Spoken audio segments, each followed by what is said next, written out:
here since day one.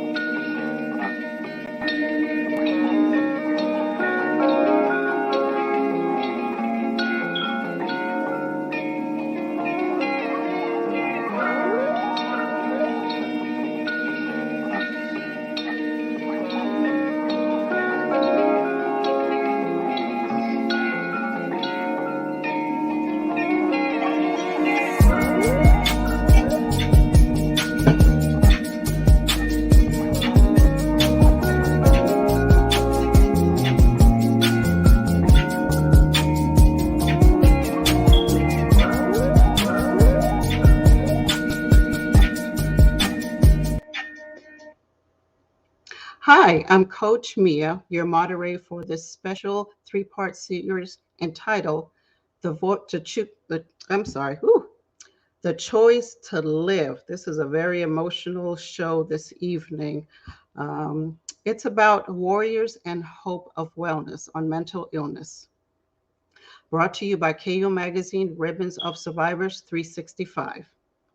The choice to live is a very special to me, not just because it's May and it's Mental Health Awareness Month, or to raise awareness about the silent killer called mental illness. Not only have mental challenges affected some of my close friends, associates, and even family members, I too face mental challenges, so that I considered suicide. Why? Because of depression and anxiety, which has pushed me to the very edge of abyss. However, after experiencing my moment of truth, I choose to live. It's our hope that through sharing these testimonies of 4 amazing women, as well as my own story, we can be an assistance to others confronting the silent killer of mental illness.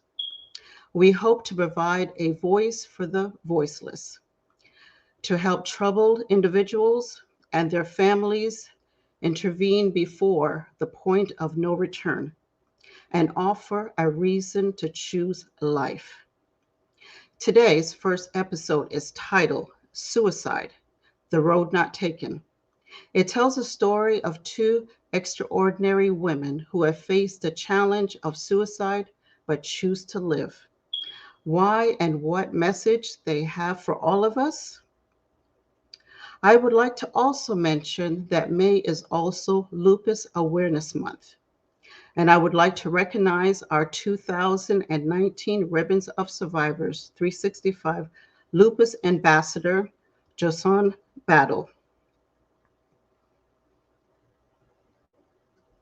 And also our 2021 Ribbon of Survivors 365 Lupus Ambassador, Esther Charleston, who continues to raise awareness about lupus in their community. Please remember to like and subscribe on YouTube at Official KUO Magazine. There you can watch all our current and previous shows. Let's take a quick break, and when we return, I will introduce you to our host for this evening. We'll be back in 60 seconds. Hello and welcome. My name is Ronnie Walker. Allow me to introduce you to the MrRelationshipManCave.com website. Listen, gentlemen, today is not the day to show up halfway for yourself and for the woman you aim to please. Nutrition and mental health are important to fully experience a healthy and exceptional relationship. As a man, we want to make sure we have what is needed to start and finish strong. So go to www.MrRelationshipManCave.com and explore the possibilities.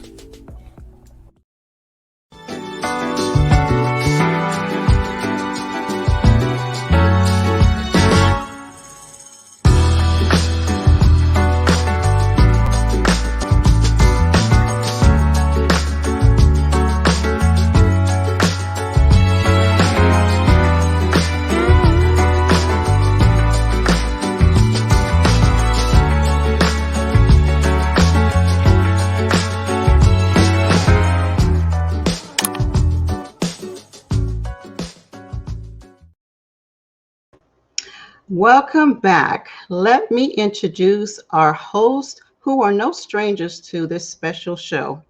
Two are esteemed, straight talking, and self empowerment educators.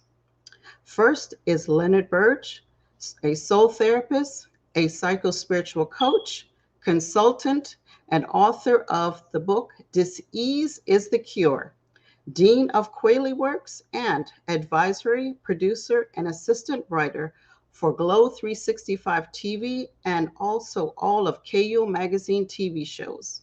Lenny, welcome back.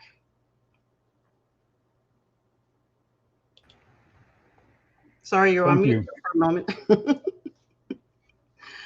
And next, we have Sophia Green, and we all know her as Sophie G. She is a certified life coach, relationship coach, producer, and host of the Sophie G radio show, and co host, assistant writer, producer of the Glow 365 TV and also KU Magazine special shows. Welcome back, Sophie. Brother Lenny. Lenny, you have the first story, and I will see you both on the other side. Well, thank you. Uh, as you all may be aware, May is National Mental Health Awareness Month. It is dedicated to raising awareness and educating the public about mental illness, the realities of living with related conditions, and strategies for sustaining mental health and wellness. Mental disorders are among the leading causes of disability and ill health around the world, and it affects so many people. Reportedly, it impacts up to 1 in 5 people globally. 90% of those who die by suicide are said to have an underlying mental illness. Depression is twice as likely to occur in people with heart disease compared with the general population. Women are more likely to seek help than men. And although there are various mental health treatments available, sadly, almost 2/3 never seek help. And that's not all. Sophie, what else do we know about this? Yes, Lenny, we know that 1 in 5 in the United States alone suffers from mental illness. Anxiety disorder is also the highest reported mental health issue in the country, with 42.5 million Americans claiming to suffer from mental illness. Such illnesses start showing symptoms by age 14. That's reported. And in just this year alone, 2022, there's been several celebrities who've had committed suicide, and celebrities like Naomi Judd, rapper Ricky Lick, and also Miss USA, Chelsea. So just to name a few, All right. Lenny. Well, statistics are one thing and the real stories are another. Yeah. Let's take a quick break. And when we return, Sophie, we want you to introduce our special guest, who is one who has attempted suicide. Back in 60 seconds. The Jamaican American Association of Central Florida proudly presents The Jamaican American Association of Central Florida proudly presents Jamaica's 60th Independence Scholarship and Debutantes Award.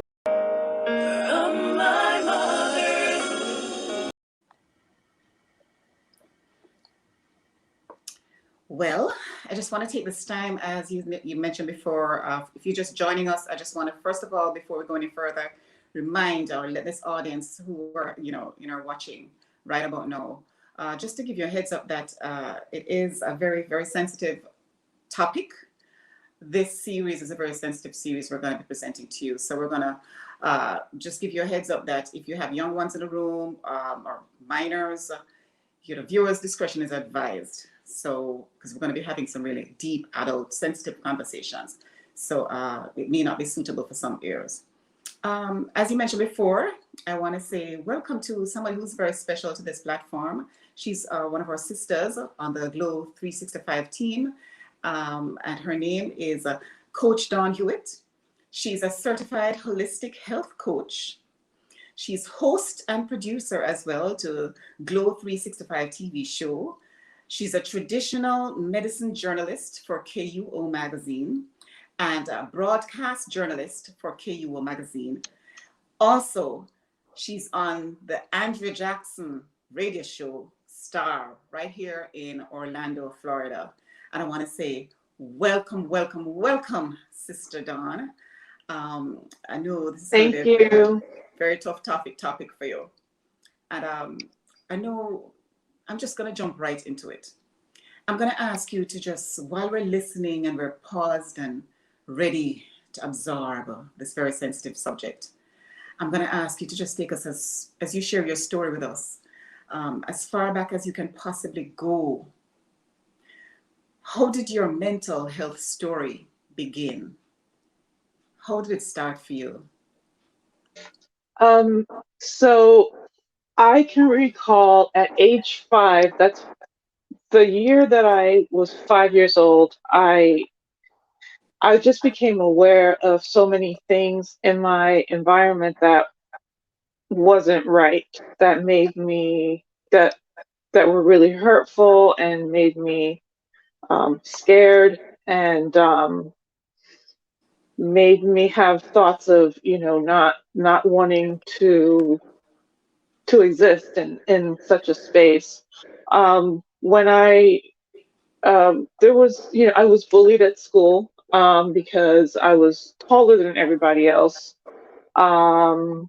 And I had a speech impediment.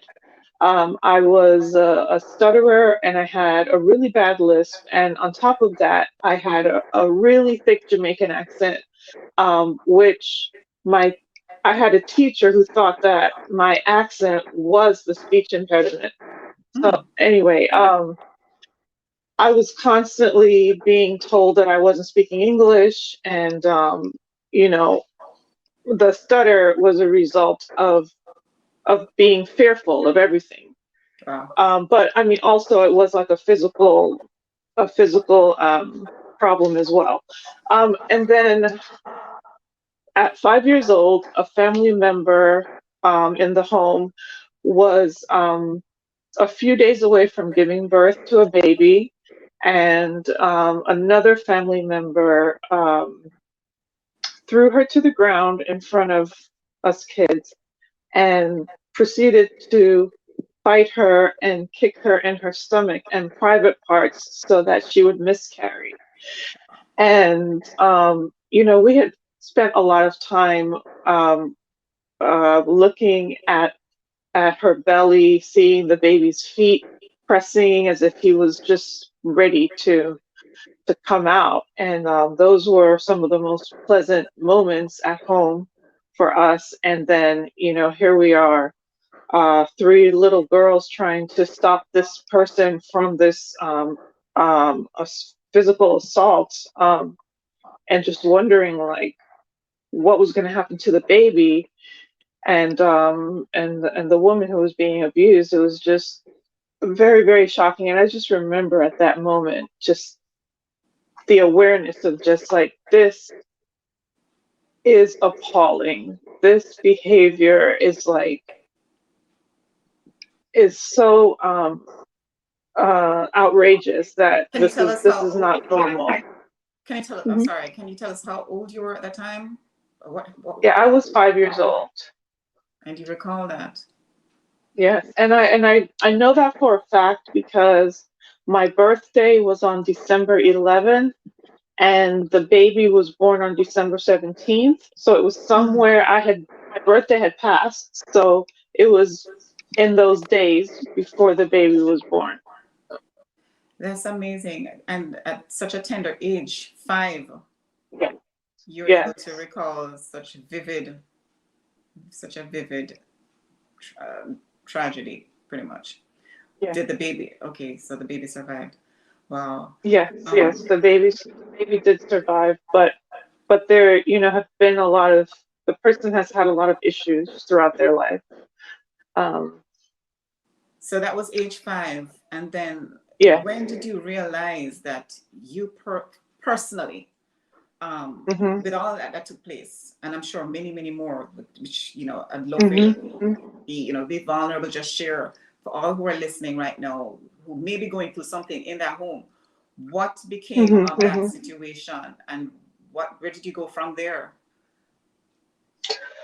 The situation, for you, that is. The situation for me was, in a lot of ways, it continued to go downhill. There's a, for me, in my mind, I think the domestic violence, which is something that you generally think of as happening between the adults in the home, and then child abuse, they intersect. And then, so, the child abuse and the emotional neglect was very profound. I had issues with eating. I was a nervous eater, and I used to pick at my food, and so in the mornings, one of the adults in the home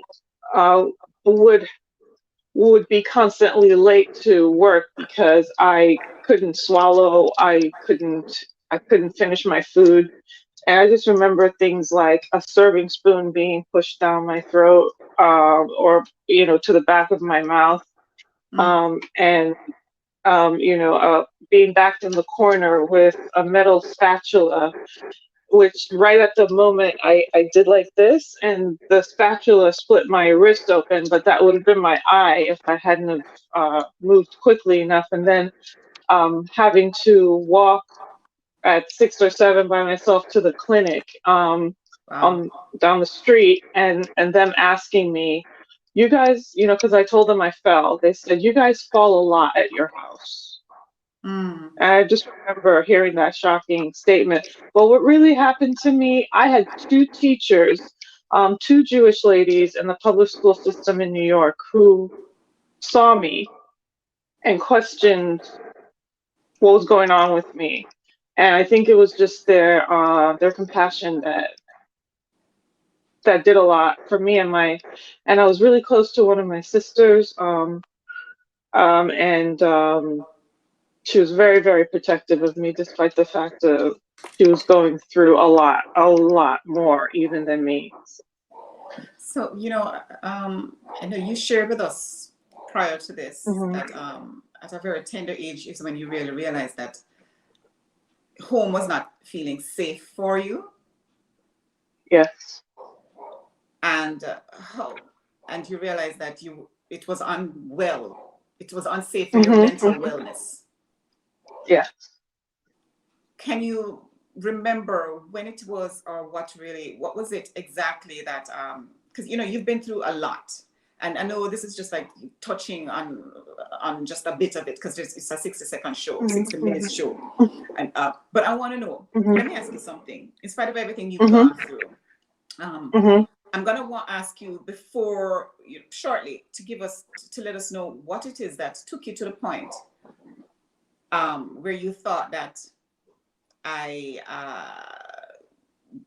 you were contemplating walking down the road, journey down the road not taken.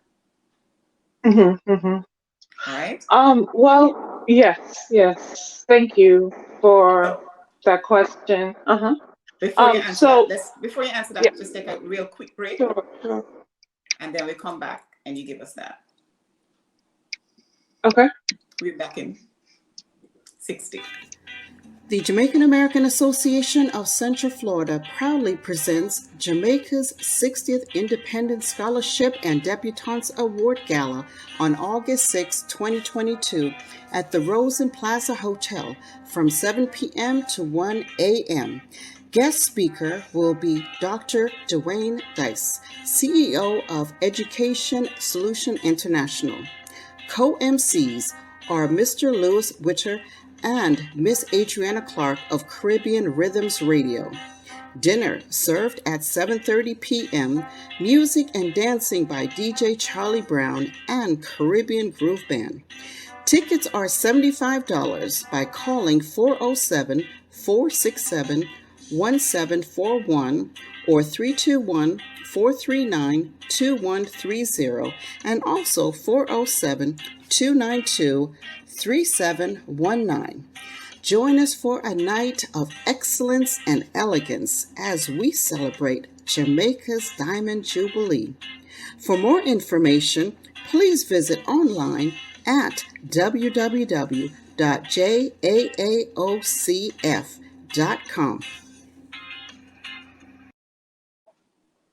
Welcome back. You know, before the break, we were talking with Dawn Hewitt, Coach Dawn Hewitt, who she's sharing her story with us in this month, where we're highlighting mental wellness and mental illness and how to stay on the right path. This special series is about a 3-part series, which has to do with suicide, because there's so much that takes place in our community, in our lives, in next door. Dawn, before the break, I had asked you to share with us. You mentioned that at a very vulnerable age, at 5, you witnessed, which was really tragic for a 5-year-old to experience. And you were bullied. I didn't even know that you stuttered. Had no clue prior to, nobody would never know. But I want you to walk us through the journey down that road as to what caused you, what led you to thinking and feeling as if you wanted to journey down the dark alley of suicide. I think that what happened. Hello. Are you back? Yes, I can. Can you hear me? I know you contemplated going down the dark journey, the dark alley. Yeah. Can you share with us what led you to that? To the road Sure. not taken? Yes, absolutely. I think that it goes back to those tender years, where I just would question what good was living, in this environment. So that was a precedent that had been set back then, where I would when I would get into terrible situations, I would often consider, like, is this life worth living? What is tomorrow gonna be like? Is it going to be worse, or and so in the about a year and a half ago, my cousin, my lovely cousin Andrew, passed away, and that was extremely devastating. It was on Christmas Day, and when we got the news, when we were putting the dinner on the table, or when we were cooking or something, and it shook me to the core. When I laid down to sleep that night, I just could not stop just these dark negative thoughts that were coming. Like, learning of his passing had triggered this whole entire episode of just thinking, like, life is really terrible. It's painful. It's unpredictable. It's unfair. If this could happen to somebody like Andrew, what is the sense of just suffering through this, and just having flashbacks of all of the terrible things from childhood, being sexually assaulted, being molested, being bullied, all that stuff. Just the disappointments of having people in your life who have tried to sabotage you, and all those types of things. And so I started to have those thoughts really, really, from the back of my mind, they came to the front of my mind. Like, I don't want to live, but I did want to live. But it was just like a sneaky thought that was like, it almost came out of nowhere. I mean, you could understand that the circumstances were very difficult, but I would feel like the thought was just kind of hitting me from left field, because I knew that I did have a lot to live for. And so one night I reached out to a friend of mine, but it was 1 a.m. So the phone rang a few times and I hung up before she picked up because I remembered she had to go to work in the morning. So I ended up calling the suicide prevention hotline. Well, while I was on hold with them, my friend Rebecca did call me back and we talked for hours, and she let me vent and just cry all over her, and gave me a lot of hope, and that was a very important moment for me. Did you ever share with her or anyone that you thought you had these thoughts before, or did you ever seek professional counseling or assistance? Oh yeah, yes, I have. I've actually had counseling many times. In my 20s, I left, and then there was a long time that I didn't, and then I started back again in my 40s, and then this most recent time has been since 2019 up till now. I'm getting therapy, and yes, so thank God for the people at the company's called Brave Health, the providers, and my therapist and my psychiatrist have been pivotal. They've been wonderful. So yes, I highly recommend counseling. Awesome. Let me ask you a quick question. Sure. After going through that and getting to down that alley, here's a question. I want to know, what was your moment of truth? What was it that prevented you from attempting suicide, from actually doing something to cause yourself to exit this world? What was it that your moment of truth that pulled you back? Well, the reason why I reached out for help that night at 1 a.m. was because there's things that I want to accomplish. I want to leave a mark in this world. I'm working on a book, I'm writing for KUO magazine, and contributing to this show, which made me just think about the friendships that I have that are wonderful, and nourishing to my soul. And I just wanted to stick around to continue to experience those good things. Wow. So right there, you did a temperature check. That was Oh your yeah. temperature check. Well, I'm glad. I'm glad on behalf of the rest of us that you took time to check your temperature. Thank you. There's been, I want to say thank you so much for sharing your story, and there's so much more to come, because there's so much more that we're going to be talking about through this season, because there's so much more we have to go over. I know that you've transitioned, and I want you to tell me, with even the persons that you've confided in, like the friend that you called at that time of the night, how has been your relationship with the person that you shared it with? I mean, do you feel like, is it a supportive kind of a network, or is it like, are they constantly like looking over your shoulder? Do you feel like you're being constantly monitored? How's that? She is so wonderful, and she continues to be a support, a shoulder. She calls me, throughout the day to check on me. And the other day I had a really bad day a couple of days ago, and she was there. It's almost like I'm on her radar. She reaches out to me a lot right when I need her. And she has actively, just takes time to ask probing questions so that she understands more. And I absolutely adore her. She's wonderful. Amazing. So would you say it's become more manageable? Yes. Well, Dawn, you know what? You've come a really long way. I know there's so much, you have so much depth to you and so much more that I'm sure you we'll piggyback into throughout the rest of the season on this month special series. Share with us real quickly what you've learned in your relationship with mental health and how you've and the wellness and how you've transitioned it into your awareness. I know you're also a Graves' disease awareness spokesperson. How do you combat them both real quick, and how has that impacted you, and how do you incorporate it?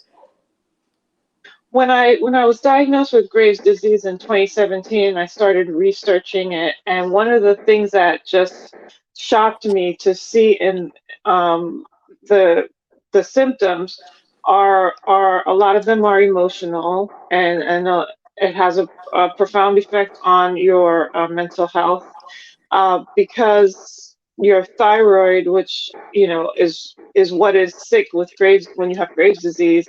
Your thyroid is connected to the pituitary gland in your brain, and it just is like kind of like a master circuit for a lot of your body systems, including emotional, mental, as I mentioned. And so I understand now that seeking, going out to seek relief for my physical symptoms is also benefiting my mental and emotional health. So for anybody out there who's suffering with an overactive thyroid, and you also have depression, anxiety, etc., it's not a coincidence. They are most likely one and the same. Interesting. You've come so far, and please continue to stay on the journey of wellness, Dawn. I know we're going to share more coming up later on, as I said before, but I wanted to thank you. Keep it up, keep on doing what you're doing, and just keep on pushing through, sister, and remember your purpose as to why you actually did your temperature check. Coming up next, we're going to be taking a real quick break, but please do not go. Remember, if you know somebody who's suffering with mental illness or who's seeing like they're depressed, please have them log on to watch this show. They're not alone. We're going to be hearing another very, very touching story, a very moving story coming up with the next guest on the opposite side of this 30 seconds. We're going to be talking with Ruby Mabry. She's going to share her personal journey with us on having suicidal thoughts, and she's now an advocate for mental health. She's going to be joining us after this 30 seconds. Stick around.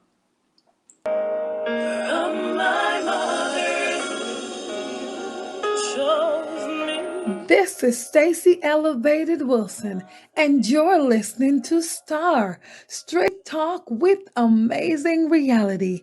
Join in every Thursday at 8 p.m.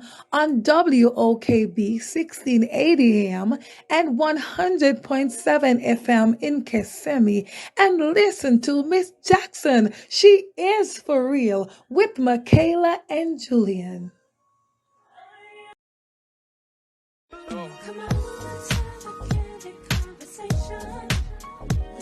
Let's talk about it. Just pick it up with that hope and love. Yeah. It's all about you and your well-being. A candid conversation. Sure, let's talk about it.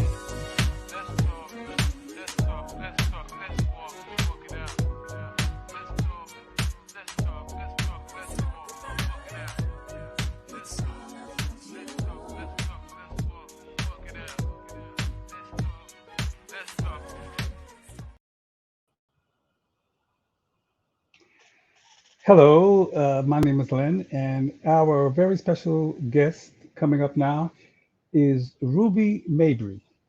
She's CEO of 2 mental health facilities. She's an advocate for mental illness, the voice of the voiceless. She's an international best-selling author, host and producer of Let's Talk About It, the Candid Conversation show, which I listened to last night and I was blown away.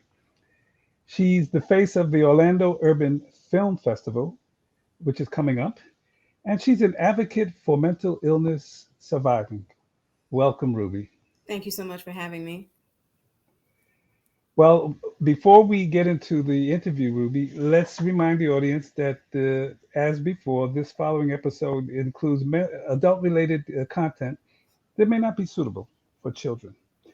Viewers' discretion is advised. Ruby, you have said that, quote, you can't heal what you can't reveal. Please explain how that relates to what you have seen, discovered, or experienced in relationship to mental illness. I truly believe that. I personally spent 37 years myself wearing a mask, and I feel that when we hurt, we need healing. And the only way to heal is we have to acknowledge what pains us. So the light actually came on for me after my mother passed, and I just felt lost. I felt hopeless. I was depressed. I just didn't want to be here anymore. So I basically sat for years torturing myself. I watched the funeral DVD every single day and cried every time I watched it. I talked to her, looked at her pictures and talked to her. It was just so much that I was going through. I just felt nobody wanted me to be here. And I just took a long pause, basically. I went nowhere for 2 years, sat in a state of depression. I just went to my job, to the store, and back home. And it took a toll on me. It really took a toll on me. And at one point, I decided that I just didn't want to be here anymore. And you hear this a lot. It's not that you really don't want to be here. It's just that the pain is so intense. It's so intense that you just don't want to be here. And that's exactly how. So, Ruby, many people are very close to their parents, especially to the mother. Mhm. What was it about your relationship with your mother that was so deep and so close that uh, the after effects of her death have haunted you? She's just, I just had wonderful parents. My mother was just everything. My mother was a paraplegic. She was paralyzed from the waist down. You would never know it because she did everything any other mother would do. And when we came home from school, we had our dinner made. Everything was done. Clothes were ironed, house clean. She did everything. And she was basically my confidant. She was my best friend. We have secrets among each other that I will carry with me for the rest of my life. And after my father passed, basically, I took care of her. So that's how we became even closer. My father passed. That's when the actual journey began. And he passed in 94. And my mother had to come live with us because she couldn't obviously care for herself. So she moved in with me and my family and traveled with the military. And she's lived with me for 17 years until, unfortunately, 1 month the doctor stated that she has leukemia. And then the following month, she passed away. And that totally crushed me. It crushed my soul because it happened so quickly. So I think maybe not right this moment, but throughout the program, we're going to want to know, for people who have such a deep and loving relationship with their mother, how can they cope with it in a way that hopefully can avoid it having a devastating effect on them that lasts. But now I want to go back to your book, Moments of Inspiration. Mm-hmm. You said it's intended for self-exploration. Why in your life have you found that to be important? And how does it relate to issues of identity, self-exploration? What's that about? I feel that self-exploration is necessary. It helps us take a closer look and deeper into our thoughts. It helps also with confidence. It helps with self-esteem. It helps us to recognize what it is that the actual things that we need to do. Like myself, I didn't know certain things that I needed to do until I sought help. Certain things that, like, I cripple myself with intrusive negative thoughts. Every single day I have those negative thoughts that keep coming at me every single day. So I had to learn how to not only manage that, but learn how to show emotion, because that's something that I lack as well. I'm so used to being strong. I've always been told that as a child. You're so strong. You're the strongest kid, in the family. And so I never cried. They never saw me cry as a child, which is weird. And so, other than a baby. And so it helps me learn more about how to show emotion and builds up my self-esteem, and just help me know what I need to work on. Well, I hear you, because as a therapist, I find when I ask a person a lot of times, how do you feel? They tell me what they think. They're totally out of touch with the emotions. Going back to the self, on the walls of the great monuments in ancient Kemet, Egypt, it says, "Man, know thyself." Mm-hmm. I wonder if you found in your practice what I know I've found, and that is people are sometimes confused about the ego mind person self and their essence, their soul, their spirit. Have you run into anything like that? I'm not sure if I understand the question. I'm sorry. I process things different. Yeah, well, in other words, we're not our bodies. I mean, we are used the bodies. We Right. have a spiritual dimension. Does that play a role at all in self-exploration? I feel that it does. I have a strong faith base. And even though I hate to say it, during the time that my mom passed, I just completely stopped praying, because I just didn't understand why God took her away so soon without notice, giving us heads up, which who gets heads up when somebody's passing away? I was so frustrated, but that praying, listening to music, going to church, that helped me. My faith, I had to go back to my faith in order to get my bearings.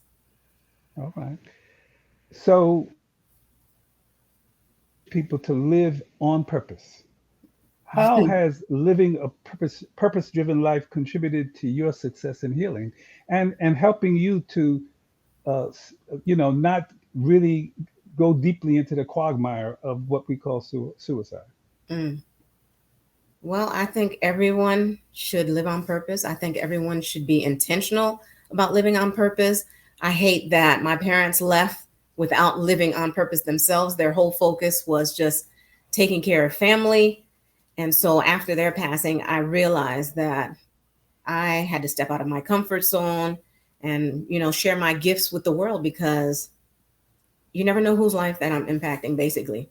And the transformation that has taken place within me within the last few years, I have to admit, has just been amazing. I'm not saying that all days are good days. There's some days that are very dark for me, because as I stated, I do have negative thoughts that come in and out, but my grief, my pain, my hopelessness, it actually led to a newfound passion with my show, and opening up, different hearts and minds to talk about it. And that's what we love to say. Let's talk about it, because the more you talk about it, the more healing that can occur. Well, you just segued right into my next question, which is the fact that you've advocated, let's talk about it. Interestingly, neuron scientists have related talk therapy, which is not just psychologists and psychotherapists talking. They relate that to healing and growing new neuron paths in the brain. So even scientifically, talk therapy seems to be effective. How much has talk therapy or talking played a Mhm. role in your moment of truth or Just your mindset transformation about suicide? absolutely played a huge role, because this right here is, I'm having a panic attack now.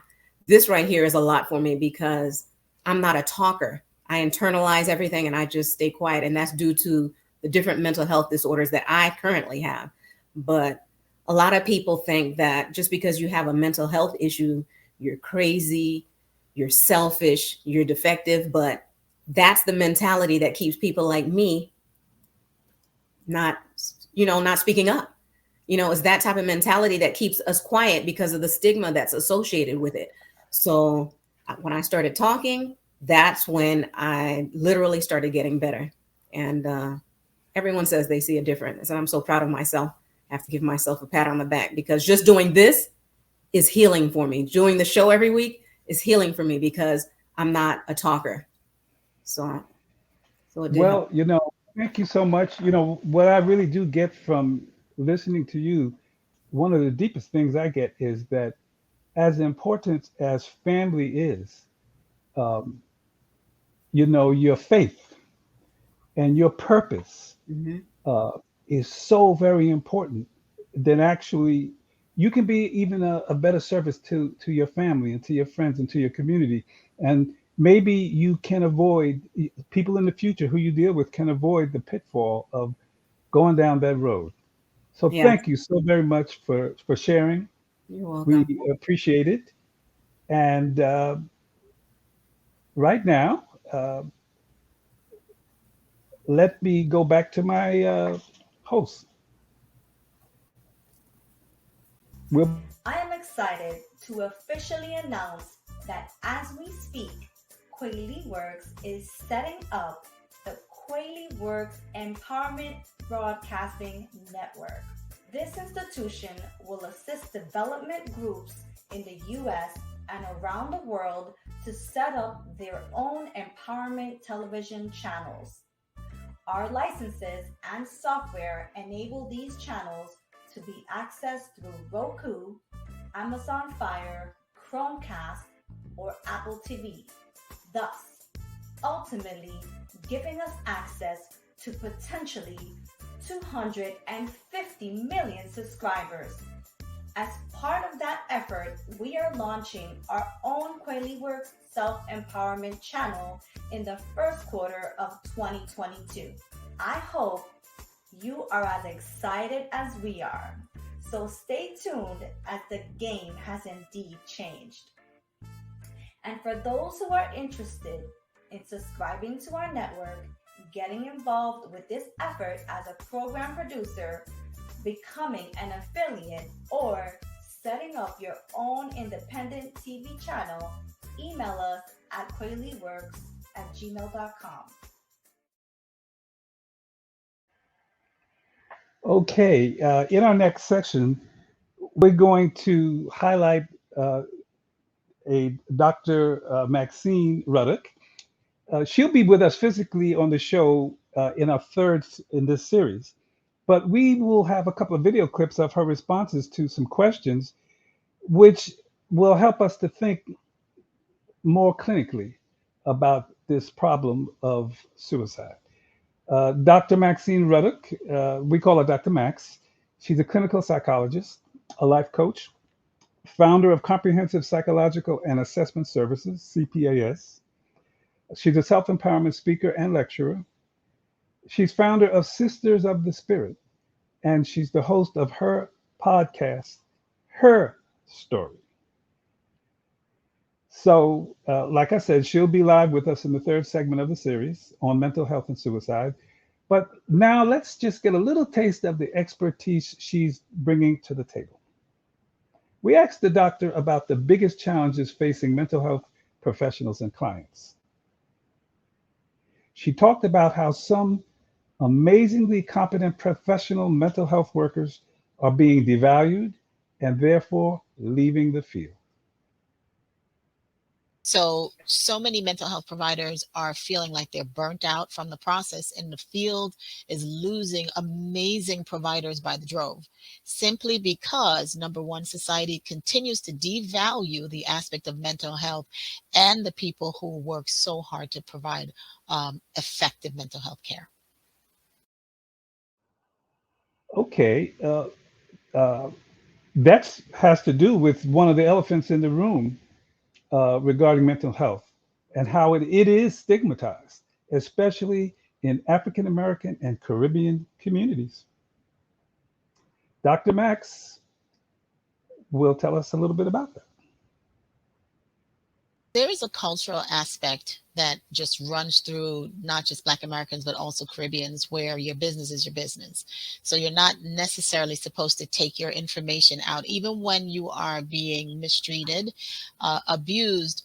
That's still considered the family business. So when you go out and you seek help, it's almost a betrayal of the culture and a betrayal of the family.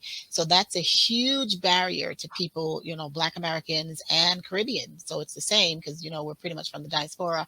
But, that tradition foundation of the family's business is supposed to stay like almost like Vegas. What happens in Vegas stays in Vegas.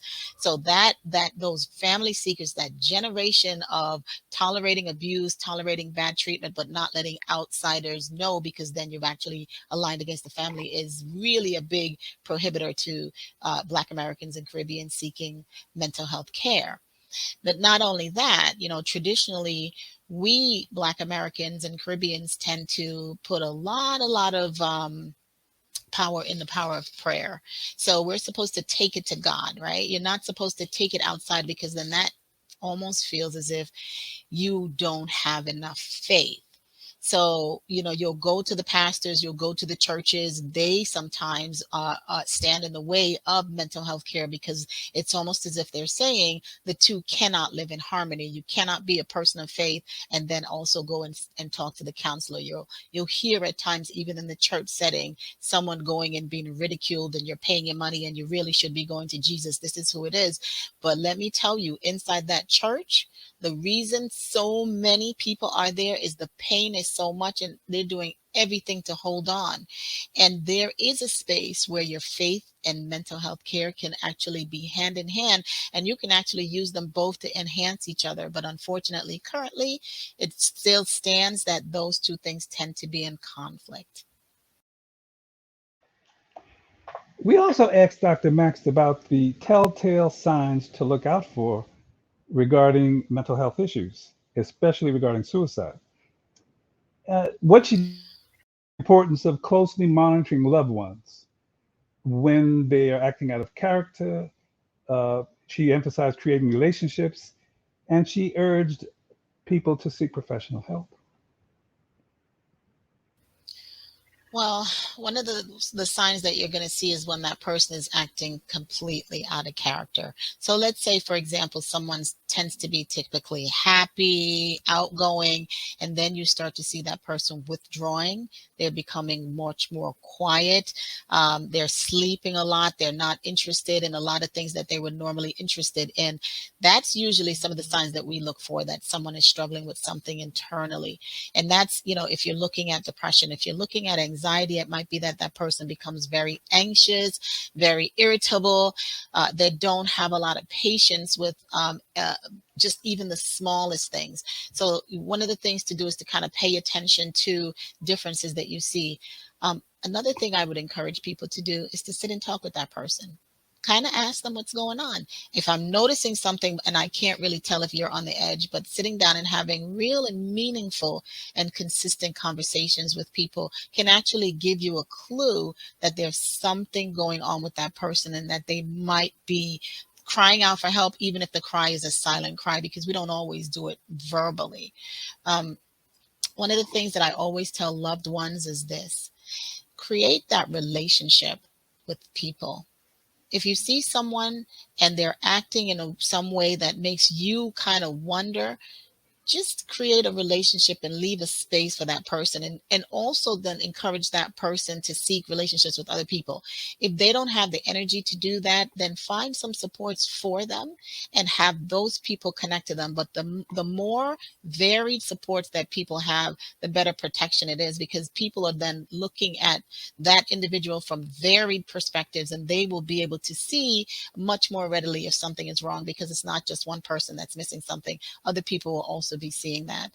One of the other things I always encourage people to do, if you find that you have a loved one that's struggling, please encourage that person to seek professional help. Oftentimes we think that simply talking to someone is enough, but there are times when you're out of your depth, and a trained professional is going to listen in a much deeper manner than someone who's not trained. And they're also going to have a lot more techniques and a lot of more resources that they can readily connect that person to. Okay, so the final bit of information that we want to share with you from Dr. Max. You may have noticed on her video the words "be bold, be true, be kind, and be you."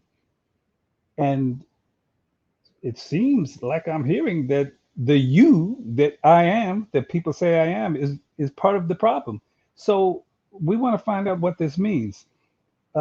Dr. Max talks about the fact that you can tell someone is not being themselves when they seem hopeless and dissatisfied with their lives or depressed about not being perfect, and they tend to ignore their unique God given strengths.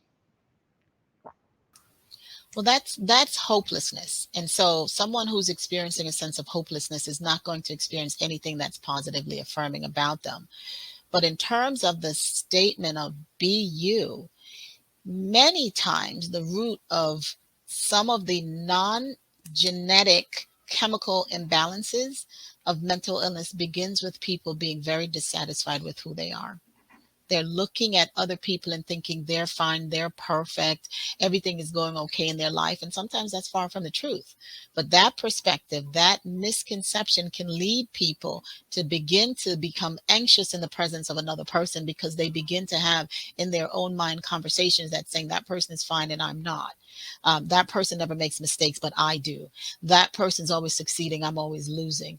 That outlook can then lead to more anxiety, can lead to depression, and then that can morph into something much more serious. So one of the things I encourage people is this: be content with being perfectly imperfect. That's who you are. So you're not going to be good at everything. You're not going to be bad at everything. Show up as the person that God created you to be, because there is a reason and a purpose for you. And until you accept that as truth and shine in that light, and that can simply be, I'm the person that doesn't sing the best because I'm actually the person that can hold the microphone the best.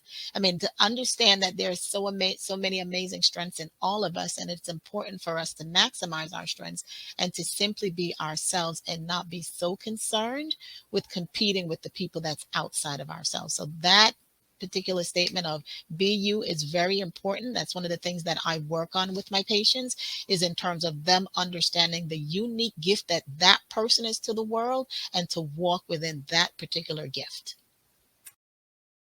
Well, thank you so much, Dr. Max. That's just a taste of what she's going to bring to us in the third of the series, this series of about suicide. If you want to get in touch with her immediately, you can go to www.cpascounseling.com, or you can call 352-508, or you can email Dr. Max at this. I guess you can Instagram her or Facebook her, Dr. Max, or at Design Your Max Life. Thank you.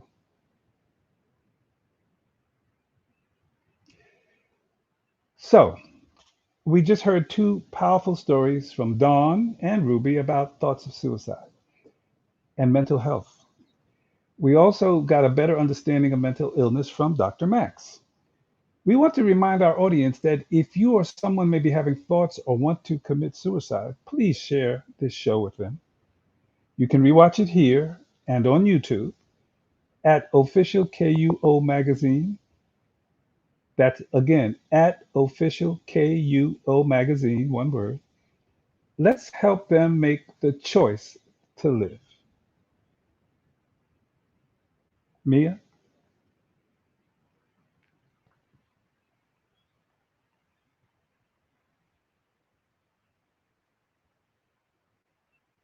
Come on, let's have a candid conversation. Let's talk about it. Just bring it up with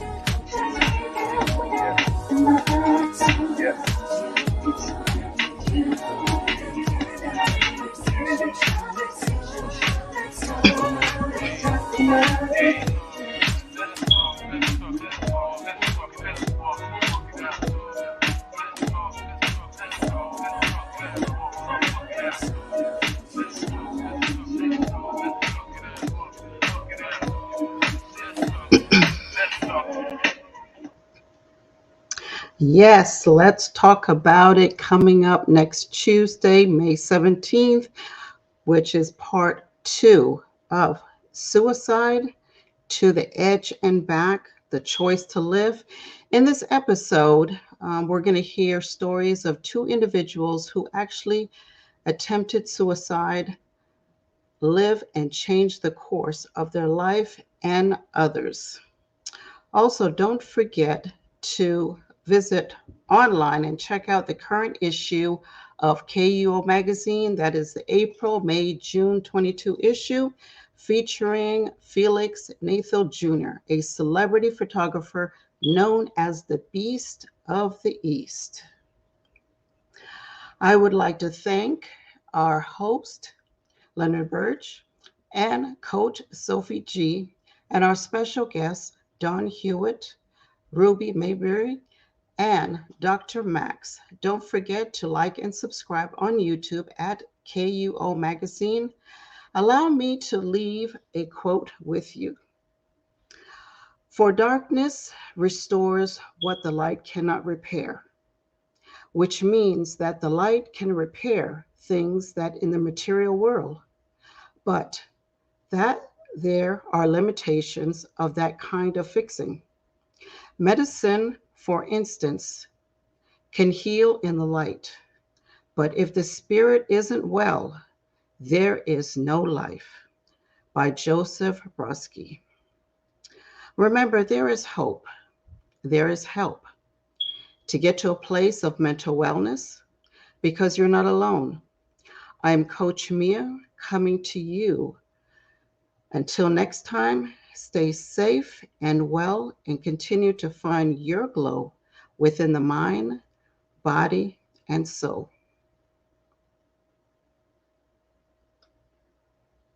Been here since day one.